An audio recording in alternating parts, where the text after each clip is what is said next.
હરે કૃષ્ણ.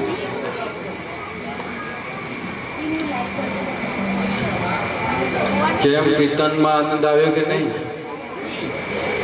રૂહીબેનનો જન્મદિવસ છે, એ નિમિત્તે આટલું સુંદર આયોજન કર્યું છે. વાસ્તવમાં આવી રીતે જ જન્મદિવસ મનાવાય. આ જન્મદિવસ મનાવવાની પ્રથા કંઈ નવી નથી, બહુ પ્રાચીન છે, બહુ જૂની છે. યાદ હોય તમને કૃષ્ણ લીલા, તો જ્યારે ભગવાન શ્રી કૃષ્ણની એક લીલા થયેલી બ્રહ્મ વિમોહન લીલા, એ બ્રહ્મ વિમોહન લીલાની અંદર બ્રહ્માજી ભગવાનના ગોપ બાળ અને ગાયોને લઈને બ્રહ્મલોકમાં જતા રહેલા. એ વખતે ભગવાન શ્રી કૃષ્ણ એકલા જ હતા વનમાં, બલરામજી નહોતા. કેટલા લોકો આ લીલા જોઈ છે અને ભાગવત કથામાં સાંભળ્યું હોય તો. ત્યારે ભગવાન શ્રી કૃષ્ણ એકલા જ વનમાં આવેલા, ગાયો ચરાવવા માટે. બલરામજી ના આવેલા.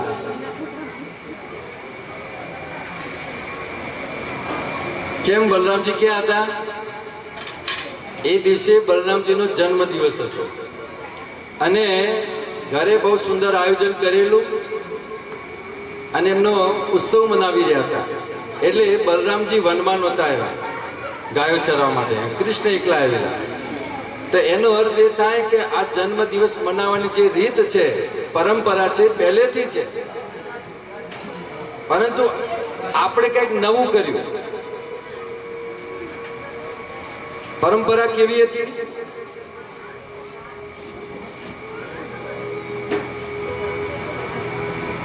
કે ભાઈ ઘરે ભક્તોને બોલાવા,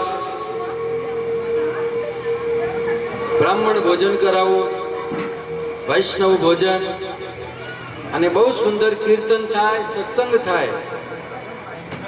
આ પરંપરા હતી.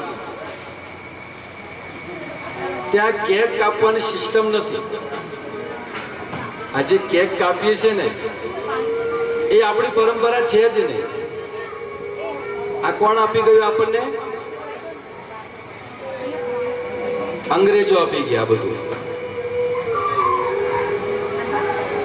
કેક કાપવાની, પછી એમાં મીણબત્તી મૂકે, પછી ઓલા છોકરાને કે ફૂંક માર. આજુબાજુ બધા ઘરના હોય, પરિવાર વાળા ભેગા થયેલા હોય, અને ઓલા બાળકને કે હવે તું ફૂંક માર, એટલે તારું જીવન અંધારામાં નાખ. દીપ પ્રગટાવવાનો હોય કે ઓલવવાનો હોય, કેવી પરંપરા આપી છે.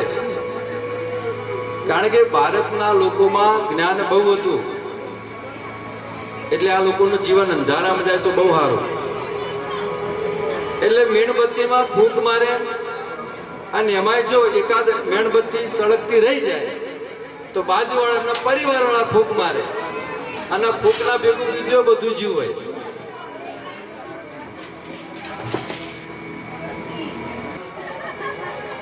આખા પ્રોગ્રામનો સાર અંતમાં હોય, અને સાર જે હોય ને બહુ મોંઘું હોય. ખબર છે? સાર વસ્તુ મોંઘી હોય. હવે તમે કહો દૂધ મોંઘું કે દહીં મોંઘું? હા, દૂધ કે દહીં? દહીં મોંઘું છે ને. દહીં મોંઘું કે માખણ? દૂધનો સાર દહીં, દહીંનો સાર માખણ. હવે માખણ મોંઘું કે ઘી?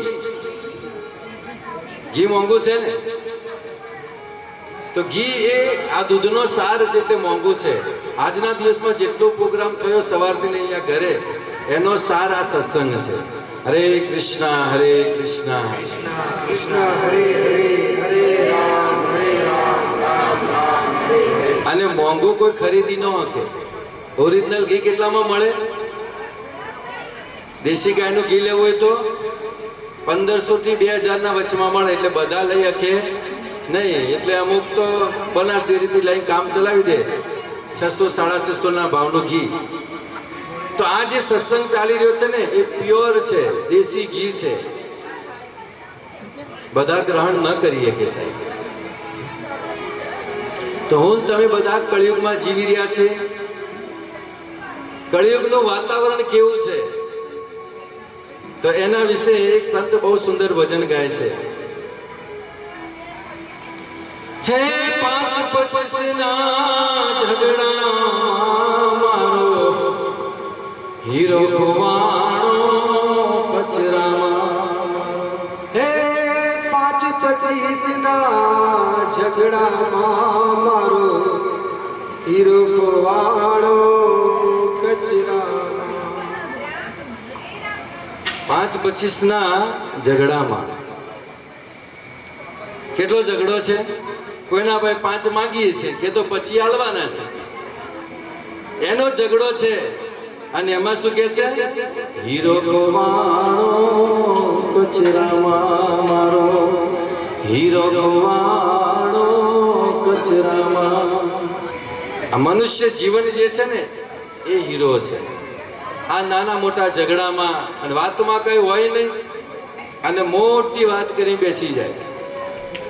કોના કોના ઝઘડા છે? કોના માટે ઝઘડા છે? કઈ વસ્તુ માટે? કાં તો પછી પૈસા માટે ઝઘડો છે, કાં તો કોઈ કોઈની વાત માનતું નથી એટલે ઝઘડો થાય છે.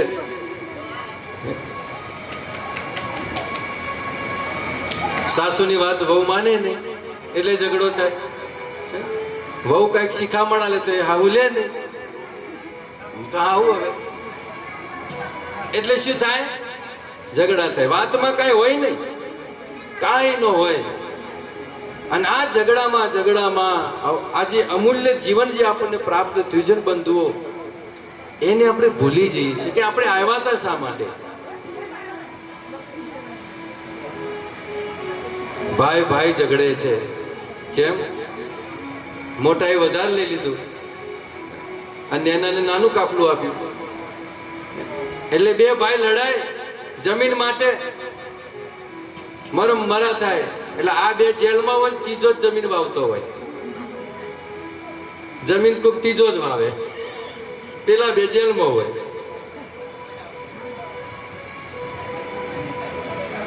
નાની નાની વાતોમાં ઘર આગળ પાણી આવે. ગામડામાં તો સારું હોય, પણ સિટીમાં તો કેવું છે, પાણી ઢોળ્યું એટલે તમારું પાણી અમારા ઘર આગળ આવ્યું છે, કેમ ઢોળ્યું તમે? અત્યારે કોઈ કહેવા નહીં જાય. હાલ વરસાદની સિઝનમાં કોઈ કહેવા જાય નહીં કે ભાઈ કેમ પાણી આવ્યું, કોને કમ્પ્લેન કરીએ? નાની નાની વાતોમાં હા ઓલા મરજીવા જેવા થઈ ગયા આપણે. હમણાં અહીંયા બેઠા છીએ બધા, મેસેજ આવે કાલે સવારમાં 9 થી તે લઈને હજી 4 વાગ્યા સુધી લાઇટ કાપશે.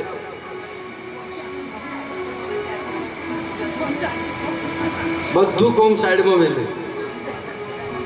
હાલ ક્યાં બધું મૂકો? સૌથી પહેલા શું કરો?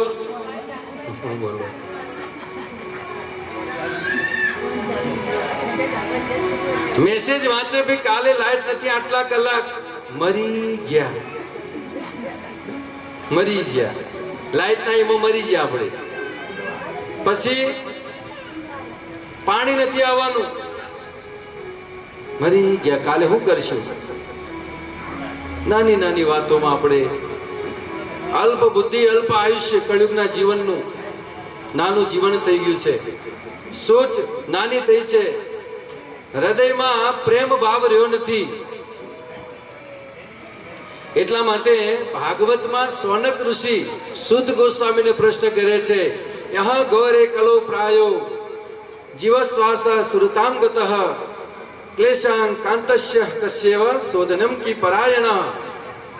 કેટલી સુંદર વાત કરે છે કે કળિયુગના લોકોનો સ્વભાવ કેવો થશે? અસુર જેવો. અસુર કોને કહેવાય? અસુર જેવો કળિયુગના લોકોનો સ્વભાવ થશે. પછી બીજાનું ધન પડાવી લેવામાં રુચિ રાખશે, સ્વાર્થની સેવા કરશે. સંતાનો માતા પિતાની સેવા કરે છે. કેમ? બાપાની કઈક છે પ્રોપર્ટી, ભેગા રહેશું તો સારું રહે બાપા ભેગા. તો પિતાજી પ્રત્યે કઈ પ્રેમ નથી, પરંતુ પેન્શન આવે છે, આપણા ભેગા છે તો એટલો ટેકો થાય, એવું જ છે. કળિયુગના લોકોનો આવો ભાવ થઈ ગયો છે. હૃદય પવિત્ર નથી, મેલા હૃદય થઈ ગયા છે. મોટો ભાઈ નાના ભાઈની ધન પડાવવા માંગે છે. તમને ખબર છે આપણે ભણતા એક પાઠ આવતો, જો તમને ખબર હોય તો, બે ભાઈ હતા અને ખેતરમાં ઘઉં આવેલા. પછી ઘઉં લેવાનો સમય આવ્યો એટલે પૂળા વાળ્યા, ઘઉં વાઢીને પૂળા વાળ્યા અને પછી એક બાજુ ડગલો કર્યો.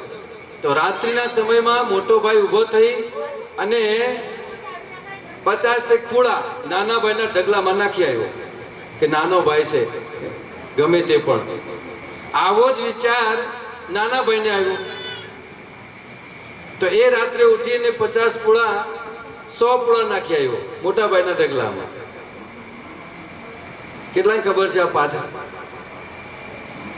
આ પાઠ આવતો ભણવામાં. અત્યારે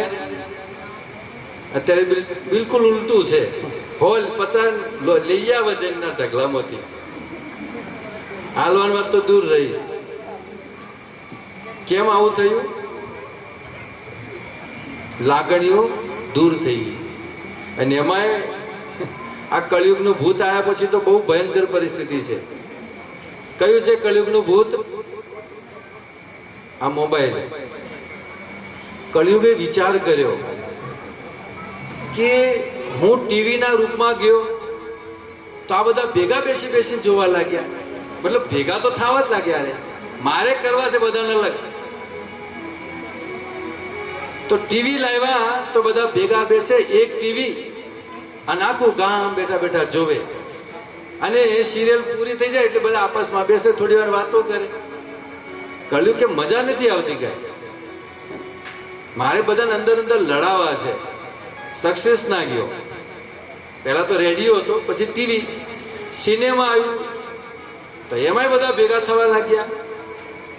ઘણો વિચાર કર્યો કે કઈ રીતે આ બધાને અલગ કરું.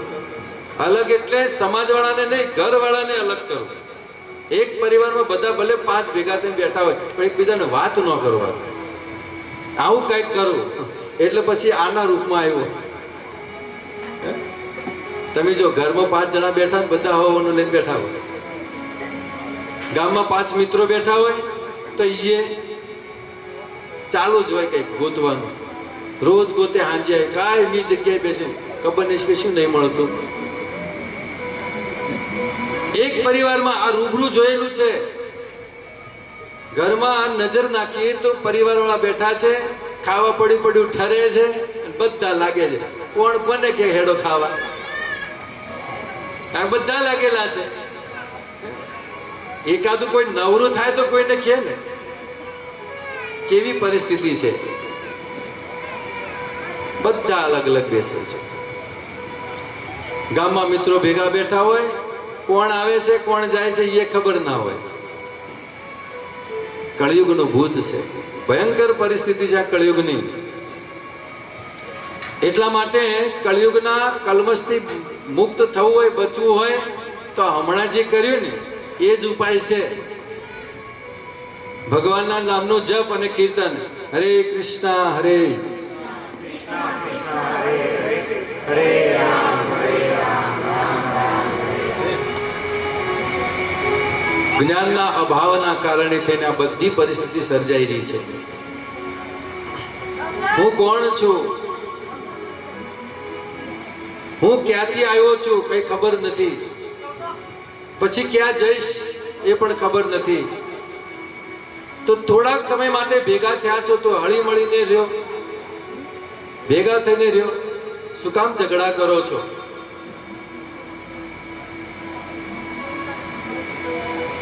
આપણને કોઈ હેરાન કરતું હોય ને તો એક વિચાર કરવાનો. હેરાનમાં કોઈ પણ સ્વરૂપ હોય. ભાઈ ભાઈને હેરાન કરતો હોય, પછી પતિ પત્નીને હેરાન કરતી હોય, અથવા પત્ની પતિને હેરાન કરતી હોય, સાસુ વહુને હેરાન કરતી હોય, વહુ સાસુને હેરાન કરતી હોય, તો એકબીજા હેરાન કરતા હોય તો સમજવું કે આ વ્યક્તિ મને હેરાન નથી કરતું. મને કોણ હેરાન કરે છે? મને મારા કર્મ મને હેરાન કરે છે. આપણું કર્મ જ આપણા સામે આવીને ઊભું રહે છે. સ્વરૂપ અલગ હોઈ શકે, કા પછી પુત્રના રૂપમાં આપણું કર્મ આવે કે માતા પિતા બિચારા કંટાળી જાય, એવા સંતાનો જન્મ લે, આત્મહત્યા કરવાના વારા આવે. તો તમે કોઈ વ્યક્તિને તમે દોષ ના આપી શકો. એ તો આપણું કર્મ આપણા સુધી આવ્યું છે. બસ સ્વીકારતા શીખો. એક ઉદાહરણથી તમને સમજાવીએ. એક મોલ હતો અને એ મોલમાંથી રોજ એક માતાજી સબ્જી લઈ આવે, શાક લઈ આવે. પરંતુ આજે એમને પાસે ટાઈમ હતો નહીં, એટલે એમને એમના ઘરવાળા કીધું કે ભાઈ સાંજે ડેપોથી છૂટો એટલે શાકભાજી લેતા આવજો. બરાબર છે? એટલે હવે આવતી હતી શરમ કે ભાઈ બજાર વતી શાકભાજી લઈને કેવી રીતે આપણે, કેવું લાગે આપણે નોકરી કરતા હોઈએ ને આ શાકની થેલી લઈને, આ બહુ સારું ન લાગે, મજા ન આવે. એટલે ના તો ન પાડી, ઘરે ના તો ન પડે, કારણ કે ના તો કોઈ પાડી ન શકે. આ જમાનામાં કોઈ એવો ને ના પાડે. તો શાકભાજી લેવા માટે ગયા અને પછી મોલમાં શાક લીધું અને બિલ ફડાવીને કીધું કે ભાઈ એડ્રેસ આપ્યું કે આ ઘરે એટલું પકડાવી દેજો, મારે સાંજે લેટ થવાનું છે, બાનું કાઢ્યું. એમ ન કીધું કે મને, પણ કે ઘરે પકડાવી દેજો. ઓલા કે બરાબર છે, કે 20 રૂપિયા એક્સ્ટ્રા થાય, કઈ વાંધો નહીં, 20 રૂપિયા એક્સ્ટ્રા આપ્યા, કારણ કે પેટ્રોલ તો બળે બાઇક લઈને હાલવા જાય તો. હવે ઓલો જે કર્મચારીને કીધું ઓલા શેઠને કે ભાઈ આટલું પાર્સલ આપ્યા ઘરે. જો બહુ સમજવા જેવી વાત છે. આપણું કર્મ આપણા પાસે કઈ રીતે આવે છે આપણે ખાલી સમજી નથી શકતા. આપણે ખાલી દોષ આપવામાં જ રહી ગયા, દોષ દ્રષ્ટિ થઈ ગઈ આપણી. ઓલો કર્મચારી ઘરે આવ્યો શાકભાજી આપવા માટે, શાકની થેલી આપી, બિલે આપી દીધું. પછી ઓલું શાકભાજી જોઈ તો અંદરથી જે રીંગણ હતા એ સડી ગયેલા હતા, કાણાવાળા, ઈયળવાળા હતા. એટલે ઓલા માતાજી જોઈ કે રીંગણ ખરાબ લઈને આવ્યો હતો, એક થપાડથી વળગાડી દીધી ઓલા કર્મચારી. હવે તમે કયો આ શાકભાજી લીધું તું કે નહીં? બિલ બનાવ્યું કે નહીં? અને બિલ ફાટ્યું કે નહીં? આને બિચારાને ખબર નથી આ શાકભાજી લીધું તું પેલા એને ઘર વાળો. પછી એમને કાઉન્ટર ઉપર જઈને બિલ લીધું, શાકભાજી આમને લીધું, બિલ બનાવી પેલો અને ફાટ્યું બચારા કર્મચારી. એનો શું અંક? સમજણ પડી? મતલબ કર્મ આવી ગયું આપણા સુધી. એટલે ભક્તો આપણે કોઈને દોષ ના આપીએ કે મને આ હેરાન કરે છે. થોડા સમય માટે ભેગા થયા છીએ. કર્મના કોઈ ભજન છે ને ભગવાન શ્રી કૃષ્ણનું, કાનજી તારી માં કેસે પણ અમે કાનુડો કેશું રે. એમાં એક કડી છે, કર્મ સંજોગી આવી ભરાણા આંગણા જોડા જોડ રે. શું સમજાય માં?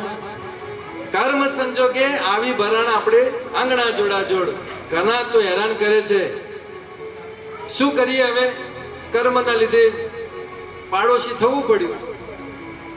તો ભક્તો આપણે આપણા પાડોશી જો આપણે હેરાન કરતા હોય તો આપણા પાડોશી નથી કરતા. આપણને કોણ હેરાન કરે છે? આપણું કરેલું કર્મ. એટલા માટે કહે છે કરેલા કર્મના બદલા દેવાને પડે છે. હે જીવડો લીધેલો એણે શ્રવણ કુમારને અંધોની અંધીરેની સુરતા ચડે.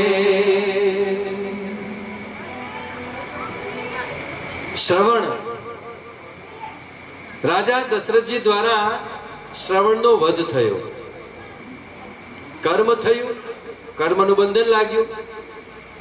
શ્રવણના માતા પિતાએ શ્રાપ આપ્યો કે તમારે પણ 4 પુત્ર થશે, પરંતુ અંત સમયમાં એક તમારી જોડે નહીં હોય.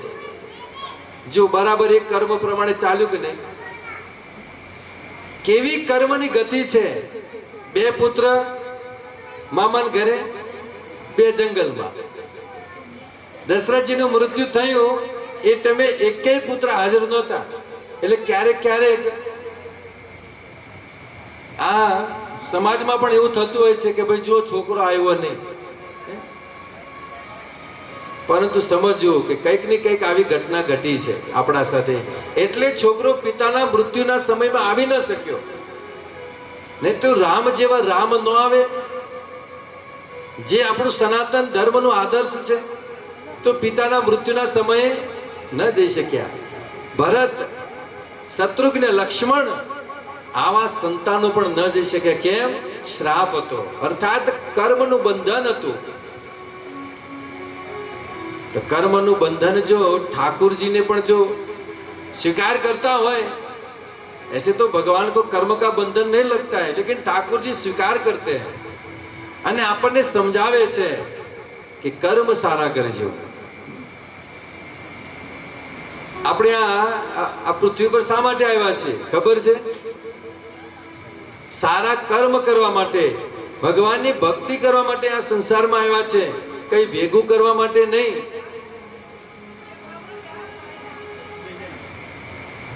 કયું ધન છે સાચું આપણે ઓળખી જ નથી શકતા. બસ કાગળિયા ભેગા કરવામાં રહી ગયા, થપ્પીઓ કાગળિયાની. સાચું ધન શું છે? મીરાબાઈ કહે છે, પાયો જી મેને રામ રતન ધન પાયો, પાયો જી મેને રામ રતન ધન પાયો. ખર્ચન કૂટે ચોરન લૂટે, ખર્ચન કૂટે ચોરન લૂટે, દિન દિન બળત સવાયો, પાયો જી મેને રામ રતન ધન પાયો. कौन सा धन था? मीराबाई ने कौन सा धन पाया? राम रतन धन पाया.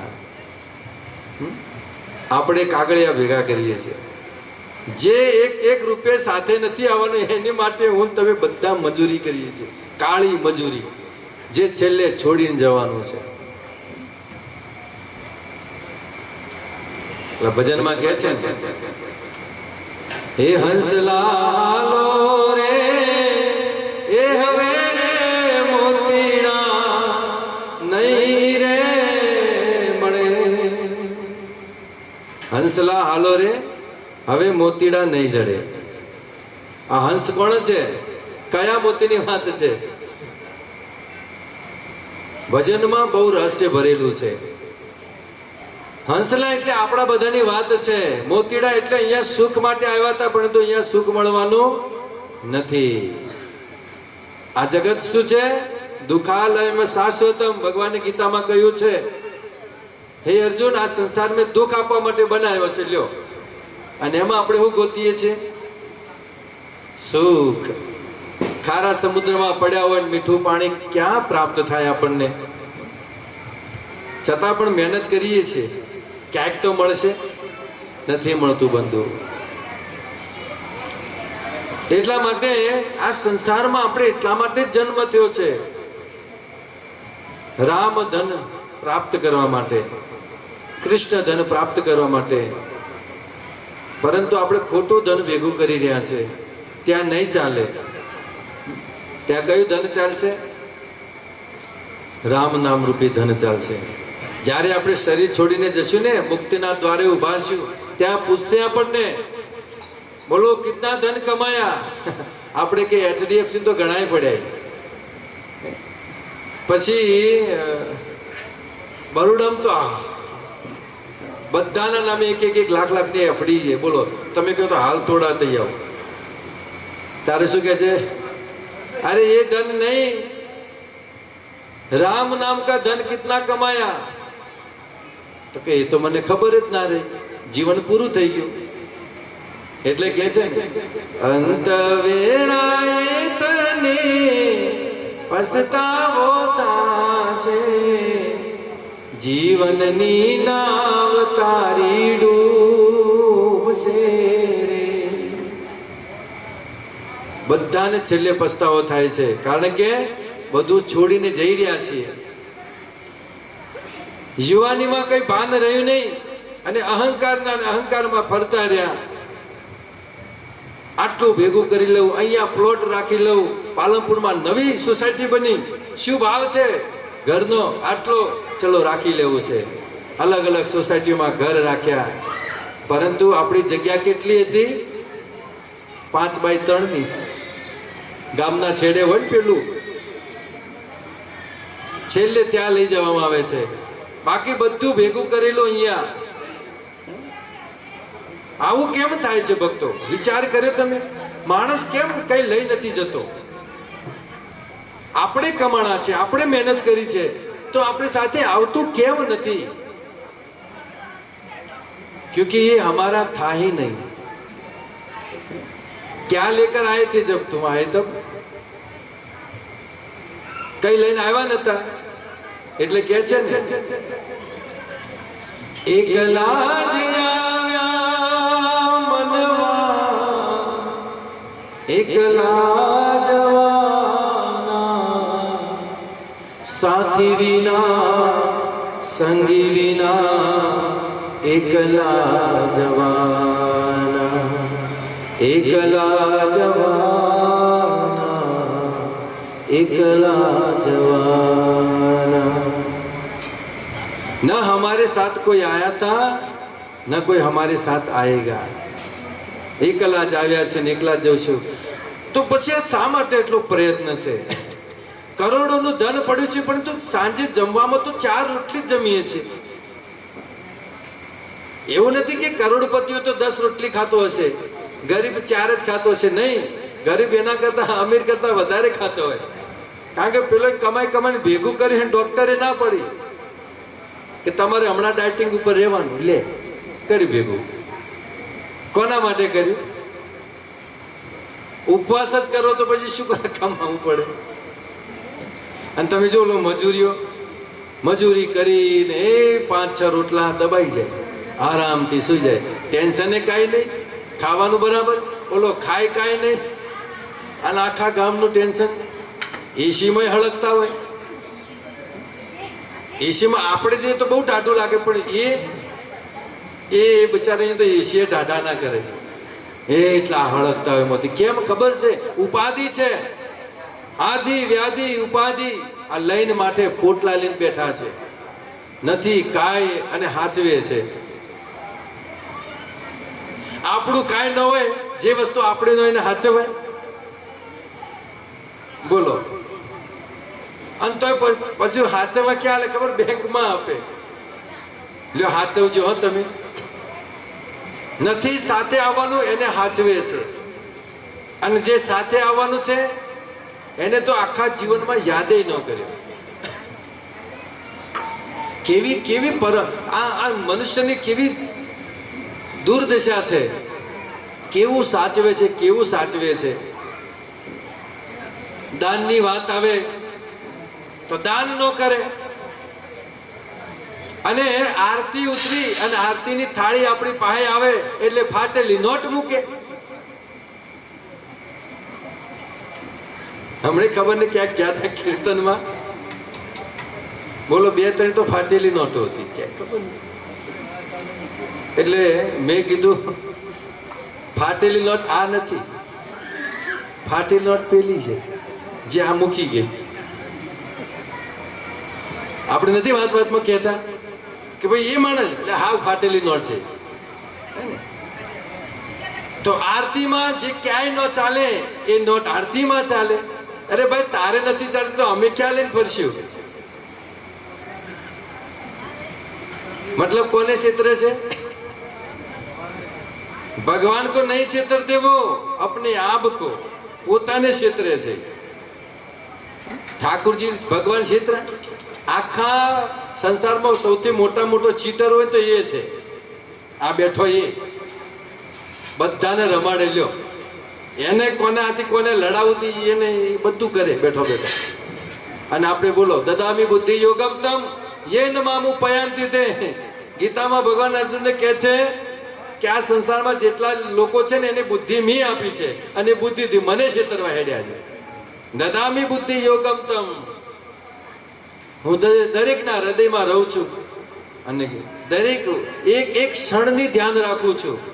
ठाकुर जी कहीं दूर नहीं है, वो तो हम मंदिर में जाकर उनको एक जगह पर देखते हैं, नहीं तो परमात्मा रूप में अपना अंदर पर विराजमान है. આપણે શું ષડયંત્ર કરીએ છીએ, શું કપટ કરીએ છીએ, શું ગેમલિંગ કરીએ છીએ, આ બધું ભગવાન અંદર બેઠા બેઠા જોઈ રહ્યા છે, જોવે છે બધું. રમતું તારે કરો ચીટિંગ અને પછી ચીટિંગ કરીને ગેમલિંગ કરીને ખોટા કામ કરી અને અંત સમયે બધું યાદ આવે પોતાના કર્મો. ગીતામાં કીધું છે અંત સમયમાં યમ યમ વાપી સ્મરણ ભાવમ સ્મરણ મુક્તા કલેવરમ. છેલ્લા સમય તમે જેવું વિચારતા છે એવું તમારું થશે, એવી તમારી ગતિ થશે. ઘણું બધું ભેગું કર્યું હોય, હવે જવું તો હોય નહીં, યમ તો લેવા આવ્યા હોય, પછી મન ઘરમાં રહી ગયું, ધનમાં રહી ગયું, પુત્ર પરિવારમાં રહી ગયા, એટલે પછી બની આને શું કહેવાય, એ બનીને આવે ભાઈ. મન ક્યાં રહી ગયું? ધનમાં. ધનમાં મન રહી ગયું એટલે બનીને આવ્યા અને એ ધનના ઢગલા ઉપર ભગવાને બેહાડ્યા. એટલે બેહો ધનના ઢગલા ઉપર જ બેહો, પણ બોલો 1 રૂપિયો વાપરી નાખીએ રહ્યા. કેવી દુર્દશા. બિચારાને ડાયાબિટીસની બીમારી હોય, એના કોરે મોરે મીઠાઈઓ 56 ભોગ લગાવે તો એમાંથી બિચારો ખાઈ નાખીએ કે સમજણ પડે છે. એટલે બંધુઓ ભક્તો, આપણે સનાતન ધર્મમાં આપણો જન્મ થયો છે. ગીતા, ભાગવત, રામાયણ આપણા ગ્રંથો છે. રામાયણ ગીતા મારી ઉડવાની પાતો, રામાયણ ગીતા મારી ઉડવાની પાતો, હરિએ દીધી છે મને ઉડવાની પાતો. રામાયણ ગીતા મારી અંતરની આંખો, હરિએ દીધી છે મને ઉડવાની પાંખો. એટલા માટે ભક્તો, કળિયુગ ચાલી રહ્યો છે, હું તમે બધા કળિયુગમાં જીવી રહ્યા છે, તો આવી રીતે ભજન સત્સંગ જ્યાં થતું હોય ને ત્યાં જાઓ, સાધુ ભક્તોનો સંગ કરો. ભજનમાં ગાય છે ને, સાધુ તેરો સંગડો ન છોડો મેરે राम मेरे दिल में संतो, लागी वैरागी रामा, जोयू में तो जागी हो जी, जोयू में तो जागी हो जी. अचला भी दो या संतो, मनला भी दो या जी, कपड़ा भी दो या संतो, अचला भी दो या जी. हे जब तक अपनो मनड़ो न दोयो मेरे राम मेरे दिल में संतो, लागी वैरागी रामा, जोयू में तो जागी हो. એટલા માટે ભક્તોનો સંગ કરો. જ્યાં સત્સંગ થતો હોય ત્યાં જાઓ, કથા કીર્તન થતું હોય ત્યાં જાઓ. તમે ત્યાં જ હીરા મોતી વેરાઈ રહ્યા છે. ત્યાં જ સાચું ધન પ્રાપ્ત થઈ રહ્યું છે.